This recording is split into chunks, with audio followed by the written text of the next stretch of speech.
જય માતાજી, જય શ્રી કૃષ્ણ. કેમ છો બધા યુટ્યુબ ફેમિલી મિત્રો? મજામાં ને? મજામાં જશો તો જોવો, સવારના આપણે 10 થઈ ગયા છે અને આપણે કામકાજમાં હવે પતી ગયું છે અને રસોઈમાં મમ્મીએ થોડું ઘણું કરી નાખ્યું છે અને રસોઈમાં થોડું ઘણું બાકી છે. તો ચાલો વિડીયોમાં કન્ટિન્યુ બન્યા રહેજો, કેમ કે આપણે આજે જો વરસાદ તો કાંઈ આવ્યો નથી, વરસાદ જેવું વાતાવરણ છે પણ કાંઈ વરસાદ આવતો નથી. જરીક જરીક છાંટા આવીને વયા જાય એવું છે. અને જ્યાં વરસે ત્યાં બહુ વરસે ને અહીંયા જે છાંટા છે આવશે, હજી તો એનો સમય ચાલુ થયો છે. તો ચાલો હવે વિડીયોમાં આગળ જોઈએ, કન્ટિન્યુ બન્યા રહેજો. તો જો અમારો ગિરનાર કેવો લાગે છે, સરસ. તમે જો તો ખરી, લીલી હરિયાળી હરિયાળી. આમ તો જો, અને આ પરિક્રમામાં જો તમે બધા જોવો છો કે પરિક્રમા 36 કિલોમીટરની હોય છે ને કેવા બધા ભાવ ભક્તિથી બધા જાતા હોય છે. અને આ ઝીણા બાવાની મઢી માળવેલાની જગ્યાના છે. જો અહીંયાથી બધા જાય છે અને જો બધા એવા સરસથી બેસે, કોઈ દી કાંઈ જીવ જંતુ કોઈ પણ અડતું નથી. આપણે પરિક્રમામાં જવું હોય તો પહેલા ક્યાંથી જવાય? જો આપણે પહેલા છે ને ભવનાથમાં જવાય. ભવનાથથી લાલ દોરીવાળો રસ્તો જાય, ત્યાંથી સીધા આપણે ઈટવા જઈએ અને ઈટવા જઈએ. ઈટવાથી સીધા આપણે જઈએ ઝીણા બાવાની મઢીએ. ઝીણા બાવાની મઢીએ જઈએ, ત્યાં રાત રોકાય. ત્યાં આગળ બધે 36 કિલોમીટરની આખે એટલે ત્યાં આગળ રાત્રે રોકાઈને ત્યાંથી પછી અંદર ઉપડે, જમી કાઢવે, ત્યાં રોટલા બનાવે, બધું કરે. ત્યાંથી સીધા મારવેલા જાય તો ત્યાં પણ રાત્રે રોકાય અને ત્યાં પણ દે અને આખો દિવસને રાત આપી દે. ખાવાનું પરિક્રમા હોય ને તે રોટ લઈ જાય. હવે સુવિધા બધી થઈ ગઈ છે. પહેલા કઈ નહોતું. તો પહેલા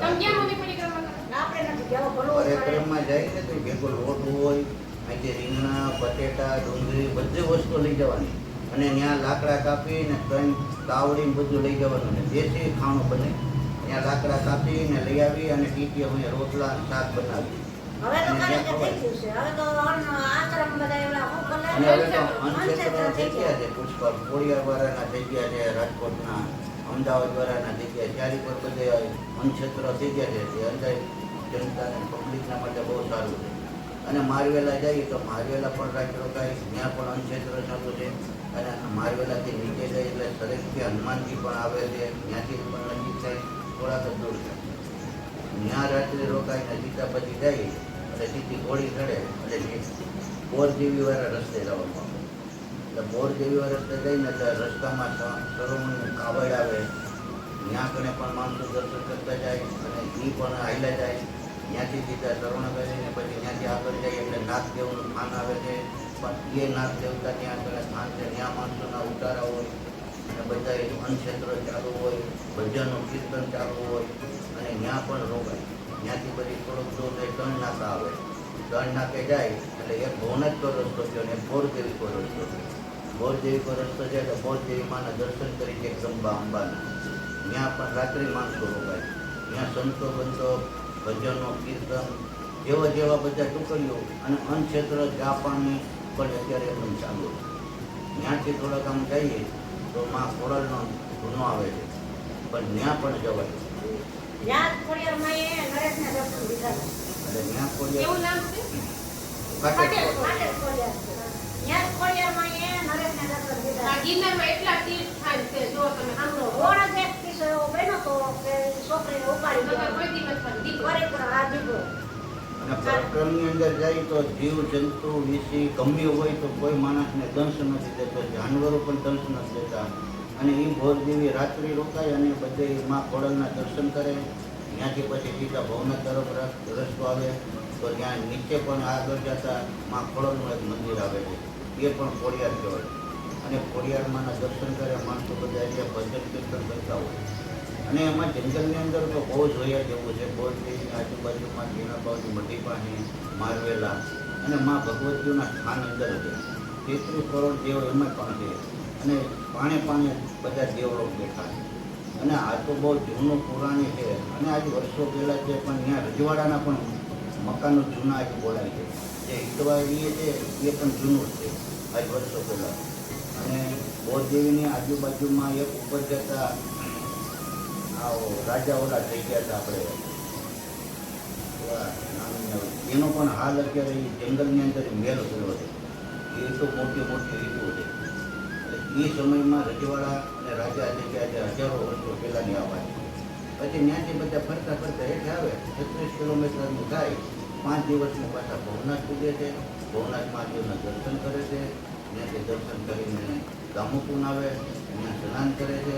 અને એની બાજુમાં ઉપર ભગવાન દ્વારકાધીશનું મંદિર પણ છે. બલરામજીનું પણ મંદિર છે. ત્યાં જ વર્ષોનું પુરાણી છે. એ સમયમાં નરસિંહ મહેતાજી સવારે જતા અને ત્યાં કને દર્શન કરતા રાધેશ્યામ કરતા અને દામોકુંડમાં સ્નાન કરી અને પાછા એ આવતા રહેતા. સવારના વહેલા એનો 5 વાગ્યાનો ટાઈમ હતો, 5:30. એ દામોકુંડ જાય રાધેશ્યામના દર્શન કરીને દ્વારકાધીશના ભવનાથ મહાદેવના દર્શન કરીને પછી પાછા હોય આવતા. અને ગિરનારમાં કેટલા તીર્થ સ્થાન છે અમારા, જો 33 કરોડ દેવતાનો વાસ છે ગિરનારમાં. એટલે જરૂર જો તમે જુનાગઢમાં રહેતા હોય તો અમુક કરી જશે પરિક્રમા, પણ અમે તો હજી નથી કરી. અને બાઇકથી ઘણા લાખોની સંખ્યામાં પરિક્રમા કરવા આવે છે. તો અમારે છે ને જુનાગઢમાં એક શિવરાત્રીનો મેળો મોટો થાય છે ને પરિક્રમાનું મોટું થાય છે. તો બધા લાભ લેજો અમારા જુનાગઢમાં. કાં ભગવાનના અને દર્શન બધા દેવી દેવતાના થાય છે. બધા મંદિરો છે અંદર જંગલમાં. એટલે એ અમને હાહુલ ઓછી ખબર હોય ને એટલે પપ્પાને અમે કીધું કે તમે કયો બધાને, કેમ કે અમને જંગલની અંદરની કાંઈ માહિતી ન હોય. પપ્પાને નરેશને બેયની હોય, કેમ કે ત્યાં પરિક્રમામાં જતા ને એમાં જેસીબી ની હાલતું. કાં પરિક્રમાનો રસ્તો દર વખતે જેસીબી અમે જ બનાવતા. એટલે જેસીબી બધાને ખબર જ હોય રસ્તાની બધી. અને આ જોગણી તો ડુંગર છે, ચોસાણ જોગણીનું બેઠું, એની અંદર માં ભગવતી ઉપર બેઠા છે. માં ખોડલેનો ધૂનો છે. આજે ઉપર જાય તો એટલો છે કે ત્યાં કારે ઉનાળે પાણી ત્યાં ધૂનો ભેરો હોય, એટલો ઊંચો છે તે પાક. એની અંદર ચોસાણ જોગણીનું બેઠું, ચામુંડા બેઠા છે, માં ભગવતી બધું બેઠું, શિવજી પણ અંદર બેઠા છે પથ્થરની નીચે. પણ આ તો જંગલ છે. જંગલની અંદર જે જાણતો હોય ને અધિકારી હોય અને એ જાણતા હોય, સંતો મંતો જાણતા હોય, એ જઈ શકે. બાકી તો નવા હવા કોઈ જઈ શકે નહીં અંદર. બાકી તો કેળીઓ છે, બધી કેળીઓમાં આવ્યા છે તો બા બેસણા બધાના છે. અને આજ તો હજારો વર્ષો પહેલાંનો આ છે. આજ તો ક્યાં કેટલા સમયથી આવી જાય તો આપણને નથી ખબર, પણ લાખો વર્ષો.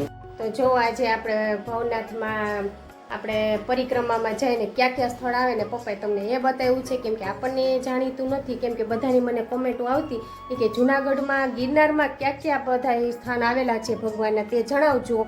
તો આજે આપણે જણાવી દીધું છે. હું પપ્પા હોય ને ત્યારે આપણે બધાને શેર કરીએ, કેમ કે હું તો પરિક્રમામાં હજી ગઈ જ નથી અને જાશું જોઈએ કેમ કે 36 કિલોમીટરની પરિક્રમા હોય છે અને હું હજી નથી ગઈ. નરેશ ને પપ્પાને બધા જતા હોય ને અમારે તો ત્યાં જેસીબી જ ચાલતું, એટલે બધી ખબર હોય કે ક્યાંથી કેટલા કિલોમીટર ક્યું હોય, કેટલા કિલોમીટર ક્યું હોય, બધી ખબર હોય છે. અને હું તો આ ગિરનાર આપણે ચડી આવ્યા છીએ, પણ એ તમે જો ચોમાસામાં આવ્યા હોય ને એ જો અમારા ભવનાથનો અને અમારા ગિરનારનો નજારો હોય ને તમને એમ થાય સ્વર્ગમાં આવ્યા. એવું સરસથી વાદળા તમને અડીને જતા હોય. પણ એ કંઈક નજારો જ અલગ હોય છે. તો જરૂરથી જો તમે જુનાગઢમાં રહેતા હોય તો તમને બધાને ખબર જ હોય છે, પણ જો તમે બહાર રહેતા હોય ને તો તમે જરૂરથી આ દ્રશ્યનો લાભ લેજો જ. કેમ કે જો તમે ચોમાસામાં એમાંય જો તમે આવ્યા હોય ને તો તમને તો આમ દ્રશ્ય જ કંઈક અલગ લાગે છે. એમાંય તમે ગિરનારમાં આવો અને તમે આપણે અંબાજી ઉપર જઈએ, પછી ગુરુ દત્તાત્રેય છે, અને તમે જુઓ તો કેટલા ભગવાનના સ્થળ છે. 33 કરોડ દેવતાનું એટલા ડુંગરમાં વાસ છે. તમે જુઓ ને તો આમ પરિક્રમા કરો ને તો તમને કેટલા પુણ્ય મળે છે. એ બધું પપ્પાએ તમને જણાવ્યું છે. તો ચાલો હવે તમને એટલું કહી દીધું છે. તો આપણે કંઈક આવતીકાલે મળશું કંઈક નવા વિડીયોમાં, કંઈક નવી વસ્તુ સાથે. તમારા જૂનાગઢ વિશે અને કાંઈ જો અમારા મમ્મી પપ્પાને જાણવું હોય એવું તમારે જાણવું હોય તો કોમેન્ટમાં જણાવજો. અમે જરૂર બ્લોગ બનાવશું અને તમારી સમક્ષ રજૂ કરશું. કેમ કે પહેલાંના માણસોની વાત તમારે જાણવી હોય તો, કેમ કે મમ્મી પપ્પાને ખબર હોય, મને પણ હજી ના ખબર હોય, આપણી જનરેશનની જ આપણને ખબર હોય છે. તો આપણે જણાવીને એનું એ જણાવે તો બધાને શું શેર કરીએ અને બધાને ખબર પડે. તો ચાલો હવે આપણે આવતીકાલે મળશું. કંઈક જય માતાજી, જય શ્રી કૃષ્ણ અને બાય બાય.